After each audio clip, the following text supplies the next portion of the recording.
Today we're going to talk about how to streamline your real estate business if you already have one going. As a single professional, I had debt and no savings after my divorce. I always wonder how I can start investing in real estate to secure my future. I studied programs that gave me all the benefits of investing in real estate. Some claim I could start with no money, but I could not find one that gave me the practical, actionable steps I needed. As a wealth advisor, I've met people that own real estate but weren't ahead financially. They were rich, but they weren't wealthy. Then I finally realized that there was one vital component missing that makes someone become wealthy or not. And on the show, I will reveal what I found and give you the step-by-step actions to start investing in real estate and increase your wealth. My name is Araceli. Let's get started. If your real estate investing business is already on the go and you have maybe a couple of projects completed, but you want to continue to increase the ability to do more or just to track it better, I have a few tips for you today that you are going to find. In some cases, it's administration, which we all have to do. And sometimes for me, it's not really the best thing for me. I think I'm very good at it, but I don't like doing it particularly. It's not my forte. However, doing projects and analyzing deals, that's what I like to do. However, if you implement some of the things that you don't like and you make a process out of it, it's always going to give you an advantage, and you're going to be able to do things in a more organized way, and you're always going to have more data, more ways to make a change if you need to make a change quicker. So let's get into it right away. Develop an effective file system. Organization as a real estate investor is the best thing that you can have. It's going to be your friend. So managing a property can mean a mountain of paperwork, especially when you are on the go. People will hand you receipts, invoices, they will give you a call, and then everything will be everywhere. Try to make a file folder that you carry with you for each one of your projects, because otherwise this will become a nightmare to keep track of. And you can waste a precious time trying to get a copy of an invoice or just go back to the property because you forgot something. Searching for things is really just a waste of time.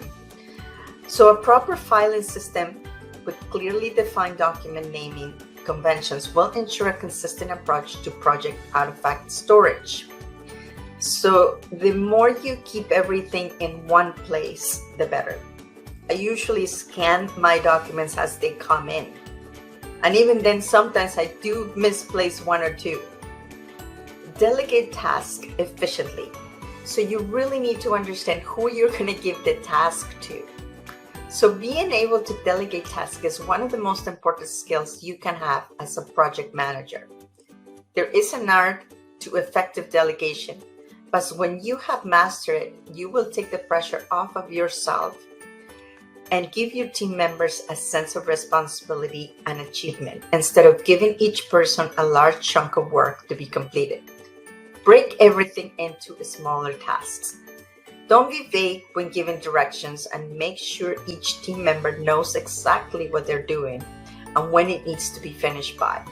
You should also make sure the person you're giving the task to has the correct information to complete it. So delegation, it takes time because basically you need to develop a synergy with your team.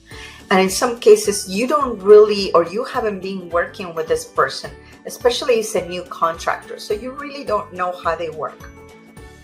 But try to have a conversation and get to know them so you can see what is their work style and you can adapt to it. Remember, you are the one that is managing these people, and that you are the one that needs to adapt to talk to them in the manner that they're used to and that they can understand. Now, this one will come with time. to anticipate some issues. So we all hope that issues don't arise, particularly when there are strict timelines to adhere to.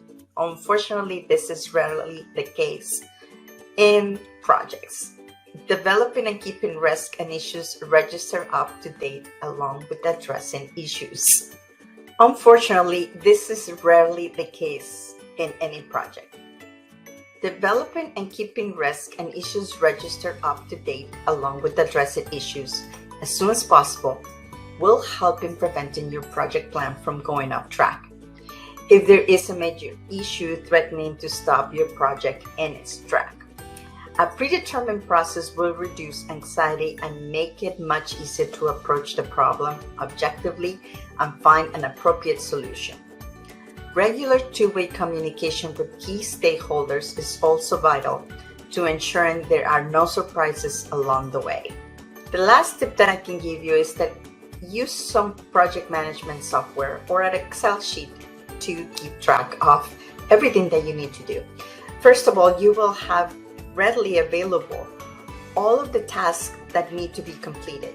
And then you can just have maybe a check mark saying this is done, or if there is any issues, is delay, something that you can also do. I am used to using the project management software, but it is not required unless you do have a previous background on project management. In some cases, actually, it's more detrimental because by the time you make all the adjustments, everything goes up in smoke. Sometimes you really have to follow your instinct and help the team members to get on track, and just by asking questions, what do they need? Sometimes it's just as simple as they are missing some material that you can just go to the hardware store and go and get it for them. So that is the best advice that I can give you. Keep yourself organized as much as possible. And the one thing to remember at all times is that you are the boss. You are eventually responsible for everything that happens, no matter how much your general contractor screws up or your independent contractor. At the end of the day, all of the responsibility will fall on you. So make sure that you have as much tools available to you to keep yourself organized, and so it's easy for you to get back on track. So implementing one or two things from what we just talked about could really increase the ability for you to have more things done in the long term. And especially if you already have a business going, you will see that a couple of things will make a big change, especially in the administration part, which I don't like doing, but it has to be done. And in every business, you're gonna have to keep track of things that happen, when it happened, who you hire, for many different reasons. For your own data, so you can go back and look at what you've done so far, and also to maybe for some warranties, or just go back to a job and see who worked on it and go back to redo the job if it needs to be done.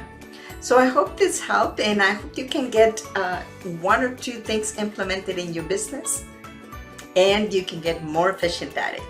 I will see you in the next one. Thank you for being here on the show. Please remember to subscribe and hit the notification bell to get notified when there are more shows available.